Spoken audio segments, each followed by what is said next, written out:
प्रेमजीत सिंह, आप देख रहे हैं यह खुला आसमान और ये सामने खड़े लोग, ये खुला आसमान दिल्ली का है और दिल्ली का राजघाट पावर हाउस है। और ये जो खड़े हुए यहाँ लोग हैं वो दिल्ली सिविल डिफेंस के महिला पुरुष जवान हैं और ये यहाँ किस लिए हैं और कितने दिन से हैं ये जानने का कोशिश करते हैं। अभी लगभग 7 बजने वाला है और कड़ाके की ठंड है दिल्ली के अंदर। इस ठंड में भी ये खुले आसमान में क्यों मजबूर है रहने से, ये जानने का कोशिश करते हैं। आपका क्या नाम है? मेरा नाम श्रेया है। आप यहाँ आज क्या मांगे हैं आप लोगों की? हमारी मांग है कि हमारा रोजगार वापस दे, हमें 60 साल तक का रोजगार दिया जाए। पहले आप रोजगार कर रहे थे कहीं? हाँ जी सर। कहाँ कर रहे थे?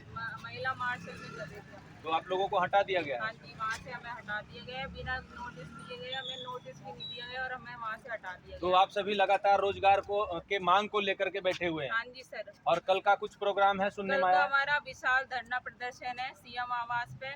तो मैं सारे भाइयों बहनों से, जितने भी सिविल डिफेंस के हैं, हाथ जोड़ के बोल रही हूँ कि ज़्यादा से ज़्यादा जनसंख्या में आए और अपनी एकता का सबूत दिखाएं, क्योंकि इतने दिनों से हम 2 महीने हो गए, आज तक कोई भी हमें कुछ दिखी नहीं, कोई चिंगारी। तो ये लास्ट चिंगारी है, तो इसमें ज़्यादा से ज़्यादा लोग अपना समर्थन दें और कल ज़्यादा से ज़्यादा लोग यहाँ पर पहुँचे।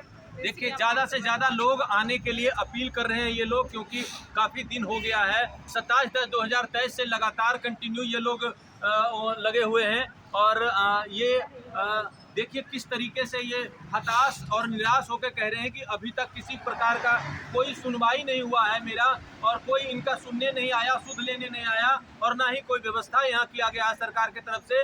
तो निवेदन करेंगे, यह बुरा दिन दिल्ली के अंदर देखने को इन लोगों को मिल रहा है। इस तरीके से सरकार कोई भी बनती है, गरीबी की बात करती है, रोजी रोटी की बात करती है, और दिल्ली के अंदर 2 सरकारें चल रही हैं। ये दोनों सरकार उतना ही गुनहगार है जितना एक सरकार के ऊपर बताया जा रहा है। जिस सरकार के अंदर हम लोग काम कर रहे थे, कम से कम लगातार हमारी ड्यूटी लगी रही और ड्यूटी लगने के बावजूद ये लोगों ने ये कहा कि सरकार का जो सिविल डिफेंस की भर्तियां हैं उसमें त्रुटियां हैं, जिस वजह से इन लोगों को निकाल देना चाहिए। और उस त्रुटि की वजह से संतोष राय जी ने 31/10/2023 को एक नोटिफिकेशन जारी किया, जिसमें साफ लिखा हुआ है 1968 एक्ट के तहत ये लोग ओनली डिजास्टर के समय में निष्काम सेवा दे सकते हैं, लेकिन पेड सेवा नहीं दे सकते हैं।